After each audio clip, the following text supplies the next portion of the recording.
네, 오늘 말씀은 이제 히브리서입니다.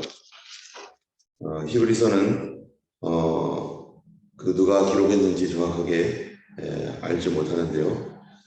여러 사람들이 이렇게 히브리서의 저자에 대해서 거론되고 있는데 아볼로, 바나바, 클레멘트, 누가, 바울, 빌립, 브리스길라 혹은 실라 뭐 여러 사람들이 이게 추정되고 있지만은 정확하게 누구인지는 잘 모릅니다. 그러나 이 히브리서는 이 로마서와 쌍벽을 이루는 아주 중요한 성경의 교리적인 것들을 잘 다루고 있는 그러한 그 말씀입니다. 로마서는 로마에 있는 그리스도인들에게 복음을 전했는데요. 거기에는 유대인과 헬라인이 함께 섞여 있는 그런 사람들을 대상으로 하나님께서 그들에게 우리가 믿는 도리가 무엇인지를 정확하게 말씀을 해주시고 사도 바울을 통해서 짧은 16장을 통해서 복음에 있는 가장 중요한 핵심 부분들을 조직적으로 또 성경적으로 잘 이렇게 정리를 해서 우리가 믿는 도리가 어떠한 것인지 이렇게 알려주는 것이 로마서였는데 히브리서는 그거보다도 훨씬 구약적인 그런 배경을 가지고서 구약의 깊은 것을 다루면서 그 구약의 제사제도 또 구약의 희생 이러한 그 대제사장 이러한 그 것들을 다루면서 이 구약적인 충분한 배경이 있는 그런 사람들에게 예수 그리스도가 어떻게 구약에서 말씀하고 있는 우리 메시아이고 또 구약에 있는 모든 그 그림자처럼 나타나 있는 구약의 제도들을 그리스도께서 다 품고 계시는지를 말씀하고 있는 성경입니다. 그렇기 때문에 로마서보다는 히브리서는 구약에 대하여 훨씬 더 깊은 이해를 가지고 있는 사람들, 다시 말하면 주로 히브리인들이죠. 히브리 그리스도인들에게 복음의 진수, 복음의 핵심들을 다시 한번 설명하고 있는 그런 말씀입니다. 그렇다면 왜 히브리서가 쓰여졌는가? 히브리서는 이 유대 배경을 가지고 있는 유대인들이 예수님을 믿으면서 히브리인으로서 메시아를 믿는, 예수님을 믿는 그러한 사람들이 10년, 20년, 30년 그렇게 예수 그리스도를 믿어오면서 그들이 중간에 점점 이렇게 여러 가지 의문점이라든지 또 흔들리는 일들이 있었습니다. 내적으로는 예수님을 믿으면서 우리가 믿고 있는 이 예수님이 정말 구약에서 말하고 있는 그 예수님인가? 또 구약 성경을 이미 알고 있는 상태에서 예수님이 구약에서 말하고 있는 그 메시아라는 사실에 대해 다시 한번 확증해야 될 필요가 생겼습니다. 우리도 이 믿음 생활을 하다 보면은 가끔 시험에 걸려 넘어질 때가 있어요. 또 내가 믿는 예수님에 대하여 내 믿음이 흔들릴 때가 있지 않습니까? 그러다 보면은 내가 여러 가지 체험도 했고 또 환상도 있고 여러 신앙적인 어떠한 그 하나님에 대한 예수 그리스도에 대한 확실한 어떠한 그러한 그 경험들, 그러한 그 신뢰감이 있었는데 어느 때가 되다 보면은 또 나도 모르게 그런 것들이 흔들리는 그런 그 사건들이 일어나기도 하고 그렇습니다. 이러한 그 가운데 내가 믿는 예수님이 어떠한 분인지를 좀 더 확실하게 우리 안에서 정리해야 할 어떤 그런 시기가 다가오게 되는 거죠. 이것이 우리가 바로 성장하는 그러한 그 신앙이 성장하고 신앙이 견고하게 되어가는 하나의 과정입니다. 우리의 그 아이들이나 우리 자신들도 자라면서 항상 아주 어렸을 때는 천진난만하게 막 이렇게 즐겁게 뛰어다니다가 좀 성장하면은 청소년기가 되면은 질풍노도의 시기, 그 자기 자신에 대한 아이덴티티가 헷갈리는 시기, 그래가지고 이유 없는 반항을 하는 어떤 그런 일들도 있잖아요. 자기가 사람임에도 불구하고 인생에 관하여서 잘 알지 못하고 지금까지 살아왔던 10여 년 이상의 한 그런 기간들을 통째로 막 흔들리게 되는 어떤 그런 시기가 있고 그러다 보면 청소년 시기가 지나가다 보면은 청년의 때가 오고 쭉쭉쭉 또 지나가다 보면은 이제 갱년기도 오고 그리고 또 노년기도 오고 이런 일련의 하나의 과정을 거쳐가면서 인간이라는 존재가 이렇게 성숙해가고 또 그런 과정들을 겪어 나가는 것처럼 바로 이 믿음의 단계도 신앙적인 것도 우리가 성숙되어 갈 때마다 어떠한 그 시즌이 있는데 그런 것에서 이게 흔들리고 이런 경우들을 가질 수 있게 됩니다. 그럴 때 오히려 이런 것들이 어떤 사람들은 이런 시기를 잘 지나감으로 말미암아 인생의 그 신앙적인 어떠한 더 견고해지고 리더십을 발휘할 수 있게 되고 다른 사람들을 이렇게 충분히 끌어갈 수 있는 그런 힘을 갖게 되는 사람이 있는가 하면 어떤 사람은 그런 기간들에 방향을 잡지 못하고 흔들려서 거기서 계속 흔들리는 사람도 있어요. 계속 흔들리면서 자기 자신에 대한 어떤 하나님께서 주셨던 근본적인 믿음, 또 체험 이런 것들 때문에 그리스도를 떠나진 않습니다. 떠나진 않는데 그 시기에 견고하게 다져지지 않았기 때문에 그 시기에 방황하여서 이 방황이 굉장히 오래 가는 경우도 있고 거기서 약화되어 가지고 이전에 있던 어떠한 그 믿음의 어떤 수준마저도 그렇게 성장치 못하고 거기서 계속 더 왔다 갔다 하는 그런 경우도 있는 거죠. 이런 것들이 굉장히 우리에게 중요한 시기이고 또 이것을 잘 활용하면은 하나님께서 주시는 축복이 있는 그러한 그 시기가 되는 것입니다.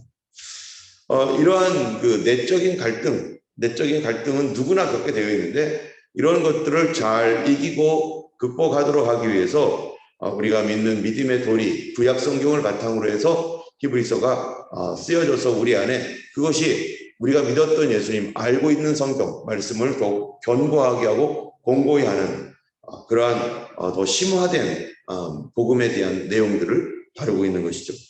두 번째로는 이제 예수 그리스도를 믿는 유대인들, 구약적 배경을 충분히 가지고 있는 그러한 유대인들이 예수님을 믿으면서 외부적 핍박을 받습니다.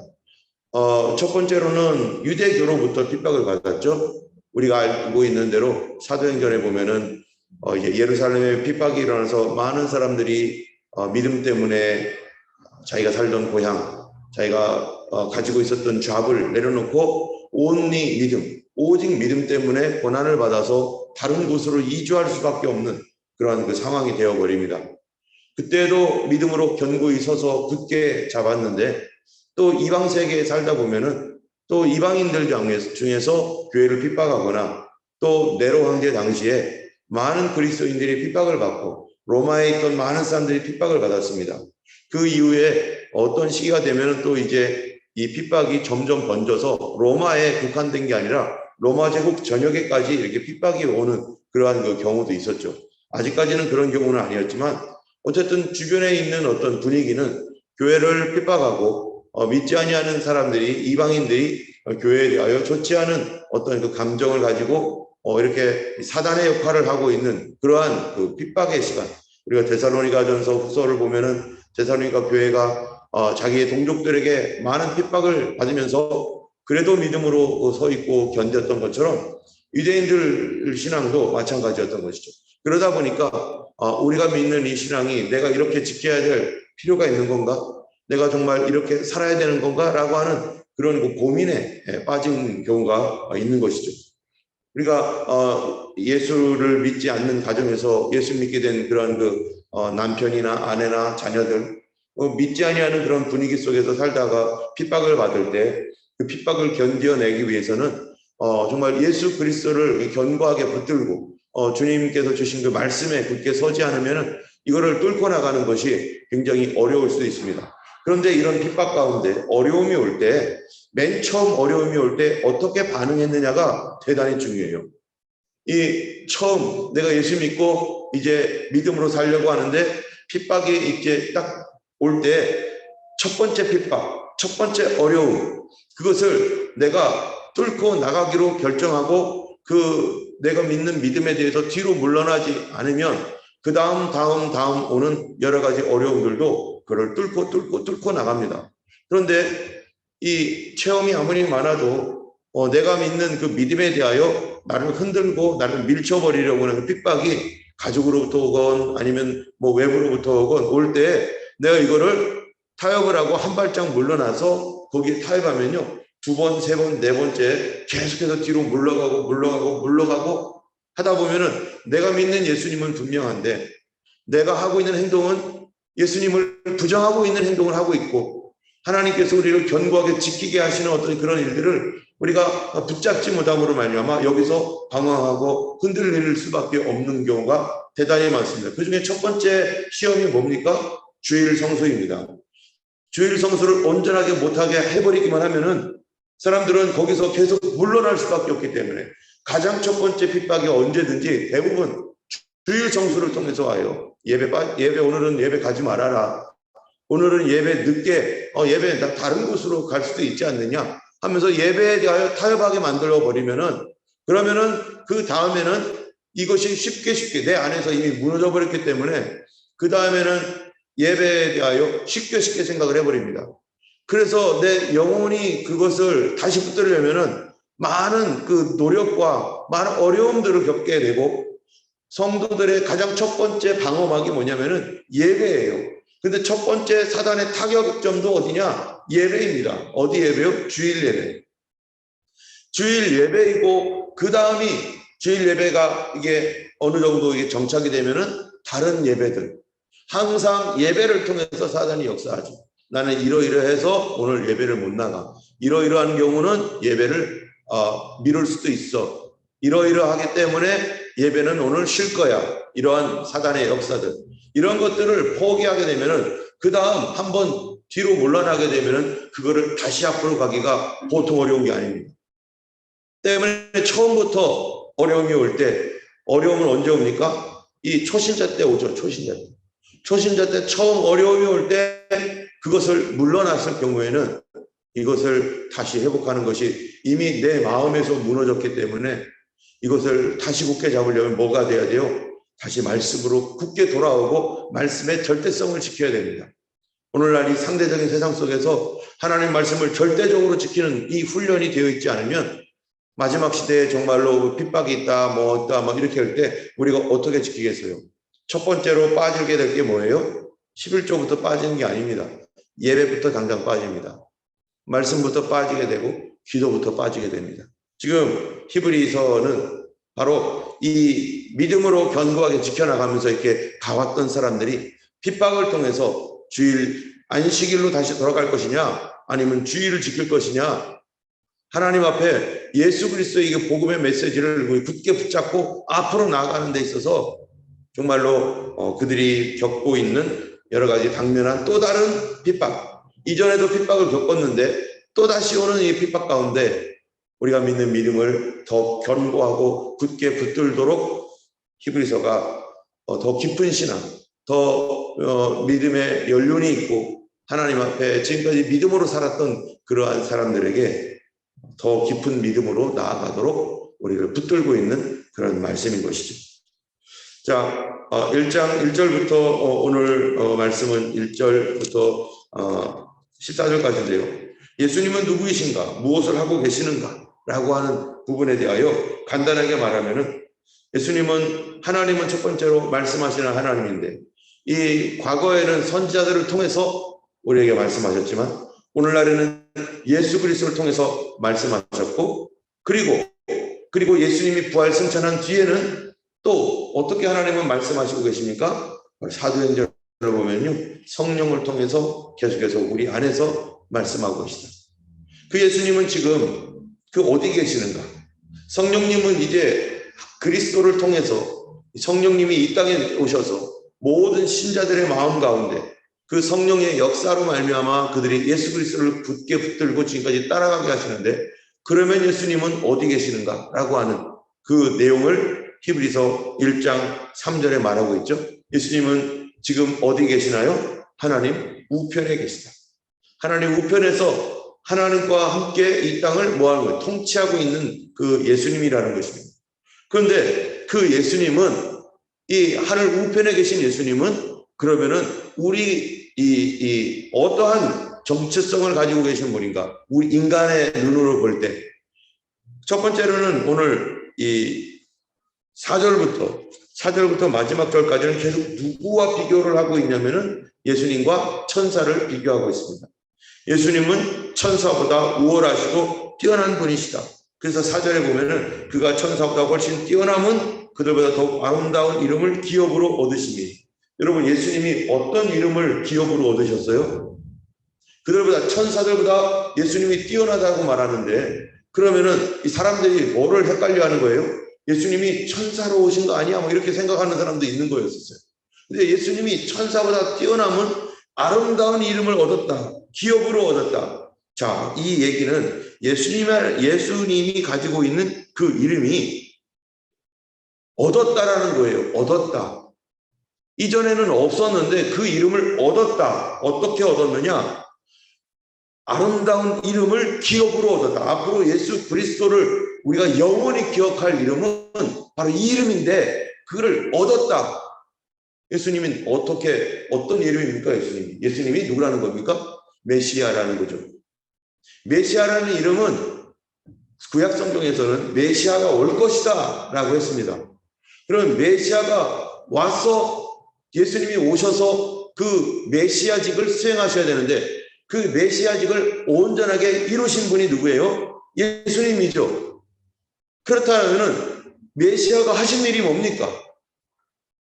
예수님은 메시아라는 얘기가 오늘 그 유대인들에게는 메시아지만 우리에게는 그리스도이시고 또 다른 한국말로는 뭐예요? 구원자. 나의 구원자. 나를 구원하시는 분이라고 나의 구원자라고 하는 이 말. 나를 구원해 주신 분, 나를 살려주신 분. 이 이름은 사람을 살려주신 이름이라고 하는 이 이름은 유일하게 누구밖에 없어요. 예수님밖에 없는 거죠. 나를 낳아주신 분 하면은요, 유일하게 우리 부모님밖에 없는 것처럼 죽어버리고 영원히 멸망할 수밖에 없는 나를 구원해 주신 영원한 분, 영원히 나를 구원해 주신 그 한 분, 그거는 온 세계 인류, 온 우주 가운데, 온 모든 창조 세계 가운데 딱 한 분밖에 없는 거죠. 예수님밖에 없다라는 거.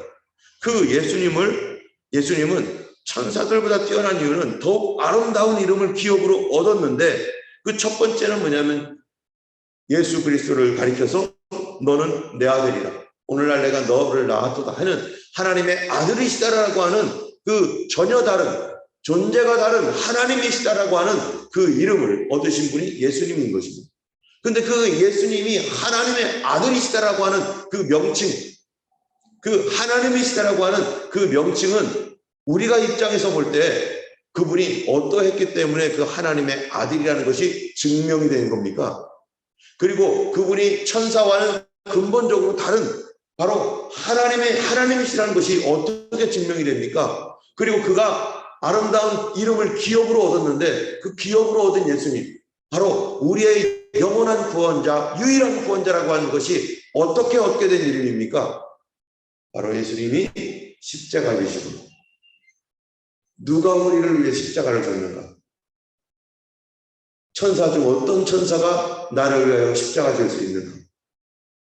이 세상에 존재하는 누가 도대체 나를 대신하여 죽을 수 있는가? 만약에 하나님의 아들이 이 땅에 오셔서 십자가 지지 않고 그냥 이 섬김만 받다가 갔다면 하나님의 아들이라니까 우리는 아들이라고 인정을 할 수는 있겠지만 우리 안에서 진정으로 나를 구원하실 영원한 메시아로 인정할 수 있겠어요? 그가 나를 사랑하신다는 것을 우리가 인정할 수 있겠어요?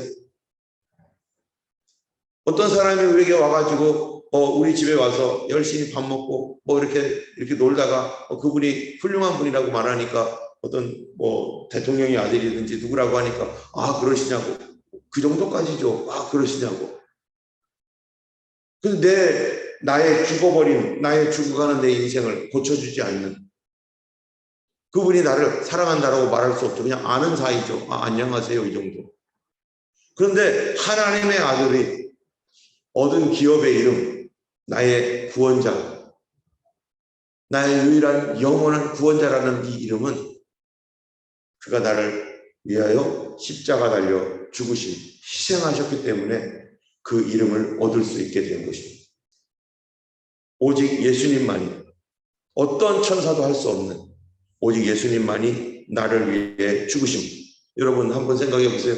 예수님이 이 땅에 오셔서 33년 동안 살면서 고난의 십자가를 지고 그 머리에는 가시관, 손에는 이 못자국을 받아가면서 죽으시고 부활하셔서 천국에 들어가실 때 천사들이 어떻게 하겠어요?